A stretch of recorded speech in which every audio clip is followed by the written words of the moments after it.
Hi, we're Tin Can Living. I'm Courtney. And I'm Jeremiah. Today we're going to talk about campground etiquette. We have 14 rules that you should follow if you want to keep everyone happy. First of all, don't be late.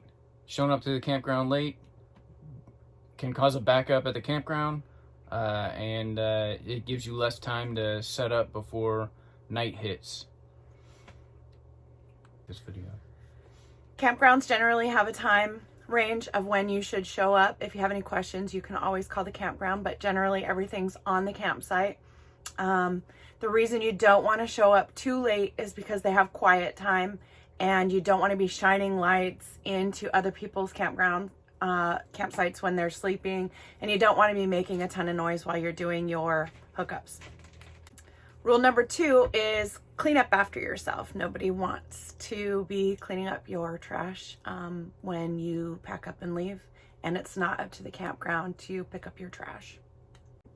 There's always something that somebody leaves behind, whether it's cutting zip ties for something they had set up outside or whatever. So I like to make it clean up after yourself, but also make the place better than the way you found it. So 3 is follow quiet time. So like Courtney said, every campground has its own quiet time rules. They're usually reasonable, and you just don't want to be that loud neighbor when everybody else is trying to sleep before they have to go to work or whatever they got the next day. You can be outside. Just make sure that you keep your talking to a whisper. If you're sitting around your campfire, people do like to stay up on your vacations. Just make sure that you're not playing your music anymore after quiet hours, and just keep your noise down to a quiet whisper. Regardless of quiet time, This is number 7. Number 7. Regardless of your quiet time rules for your campground, a lot of people don't like your noise and your games and stuff. Or your music. Or your music, reaching over into somebody else's space. So keep your noise down. Mind your noise. Keep it in your own campground if you can. Yeah. Some people don't like your country music or your opera. This is one that a lot of campers don't know. When they first start traveling and RVing or whatever, don't walk in other people's campsites. Some people don't like it and they like to have their own space, and it's just a matter of keeping your own comfort levels. Don't trespass in other people's campsites. The biggest rule, because there's not really definite lines between people's campsites. Usually, if there's no space between your rig and somebody else's, you're gonna walk there. But I like to keep a tree between me and somebody else's rig, and I never walk between somebody's vehicle and their rig. Number 9 is if you smoke, keep it to yourself. Right? All these rules are about being respectful of other people's space and other people's space. So if you smoke, try and smoke downwind of other people, and always clean up your own cigarette butts, right? Don't leave that trash for somebody else to deal with. This can also go for your campfires, right? Try not to have a blaze, and if you do, try not to have a disrespectful blaze, and if you're gonna light a campfire, try to cut out the wet leaves and other things that are gonna smoke out somebody else's rig. Nowadays, there are a lot of states that have legalized marijuana as well, and with everybody's campsites being so on top of each other, a lot of people just don't want other people's any kind of smells coming into their campsites. It goes right into their rig. A lot of people have their windows and doors open, and they just don't want to smell whatever you're doing at your campsite, whether it be legal or not. Keep your smells to yourself. Yeah. So he mentioned your campfires. Don't leave your fires unattended. If it's not burned out, don't go to bed. Don't leave it unattended. It's just not safe. Don't go away for a walk or a hike while your fire's burning. It's not up to the campground or the camp hosts to be minding your fire. It's up to you. It's your responsibility if you have a campfire going. I like to get a campfire going, and we keep it contained to our solo stove. But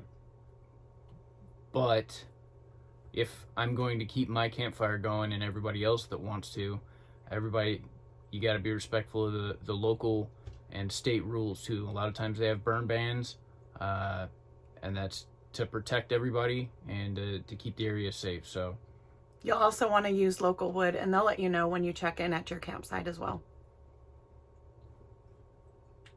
Number 11 is drive under the posted speed limit. So some speed limits they seem kind of ridiculous. I think one of the places we like to stay at out here in Virginia has an 11 mile an hour speed limit. We stayed at one place that was 6, I believe. Yeah, I think this campground has a 5 or a 10 mile an hour limit, and I can basically make that speed by idling. Just remember, there's whether they're supposed to be or not, there could be free roaming dogs. Some of the cats out here, some of the campers have their cats out. Lots of all kids over the place. Playing. And probably the most important is you don't want to be knocking on somebody's door, telling them about their... Speaking of children, I don't want to personally be responsible for someone's child running around. We do have fires burning. There are drunk campers. There are a lot of dangers in the woods, and I don't want to be responsible for someone else's kids. If you are camping with your children, be sure to pay attention to where they are, where they're going. There are strangers out there. Stranger danger is a real thing. If you're camping with your kids, make sure you're paying attention to where they're going. Be responsible for your children. I know there's a sign around here that says that they'll pump them full of Red Bull and they'll return them to you. So, pay attention to your kids. We have a special guest, Sabi. So 13 is be a friendly camper and lend a hand. And there's 2 big asterisks behind that one, because you don't want to lend too much of a hand. People always like to help out somebody that's backing in a trailer. Don't do it. If somebody asks you for help, go ahead. But if they're not asking you for help, it's probably because they don't want it. Right. I know Courtney is usually the driver. I ride the motorcycle. I back her in. We have a system down. We have a system. It works. We don't wreck the trailer usually. There was that time in Disney, but that was also because somebody was shouting orders to Courtney while she was trying to back in. And lots of chaos. Yeah, there's a lot going on. You just don't need people getting involved in your system. Divorces happen because of bad back ends. It's true. We're going strong still, so it's not an issue we have, and we'd like to keep it that way. If somebody needs help, ask them if they need help. If they say no, then walk away. But as a general rule, campers are friendly for the most part.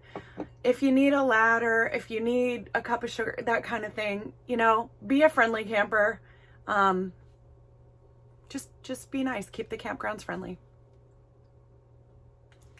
Okay, so number 14, just following up with being friendly, there's the camper wave.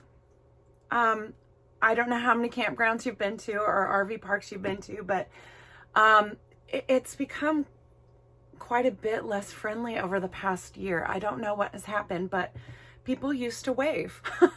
And if somebody waves, wave back. Just let's keep it friendly. It's like the Jeep wave. It is. It's like the Jeep wave. Yeah, if you recognize somebody that's staying near you or whatever, if somebody waves, wave back. That's just a human rule. It is. So just ending it on that note, be nice and friendly, wave to people. If you'd like to read more about this, we're going to put a link to an article about camper etiquette in the comments, so you can read that. And if you'd like to follow and subscribe, please do so. We are Tin Can Living. You can find us at www.tincanliving.blog. We hope to see you there. Have a good one. See you out there. Bye.